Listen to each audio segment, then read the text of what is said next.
আজকেরে আমি কোথায় গেছিলাম আর আমার হাতের প্রেসিডেন্টটা কি করছিল, তারপরে আমি মাকে নিয়ে কোথায় বা গেছিলাম, সবই আছে এই ভিডিওটার মধ্যে। পুরো ভিডিওটা দেখতে থাকো, সবকিছু জানতে পারবে। তো আজকেরে আমি উঠেই পড়েছি, মায়ের গালকে 7টা দাঁড়িয়ে উঠে পড়েছি।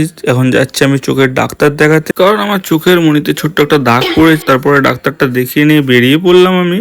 আর প্রেসক্রিপশন ছিল, ডাক্তার কিছু ওষুধ চেঞ্জ করলো। তারপরে বাড়ির দিকে চলে এলাম। তারপরে বাড়ি আসার পরে আবার মাকে নিয়ে বেরিয়ে পড়েছি, যাচ্ছি মায়ের আধার লিঙ্ক করাতে। মা এখন বড়লোক হবে, সেজন্য মা খুশি খুশি, কারণ 3,000 টাকা করে পাবে। মা ভেবে কি হাসি। পাড়ার মধ্যে দিয়ে হেঁটে হেঁটে যাচ্ছে, আর ওইখানে গিয়ে দেখি কি ভিড় পড়ছে, সবাই একই কারণে এসে লাইন দিচ্ছে, দেখতেই পাচ্ছ। তারপরে এখানে কাজটা তাড়াতাড়ি মিটিয়ে চলে এলাম পাড়ার দিকে। আর মা বলছে সব কাজ মিটে গেছে। কত গরম, প্রচুর গরম পড়েছিল। তারপরে একটু বিকাল হতে বেরিয়ে পড়েছিলাম গঙ্গার ধারের দিকে যাওয়ার জন্য। গিয়ে দেখি ভিউটা আলাদা একটা ভিউ এসেছে। তারপরে একটু নিজের থোপনাটা দেখে নিলাম। তারপরে গঙ্গার ধারে একটুখানি বসে মায়ের মন্দিরটা দেখতে দেখতে বাড়ির দিকে চলে এলাম। ভিডিওটা যদি ভালো লাগে লাইক, কমেন্ট আর শেয়ার করে দিও।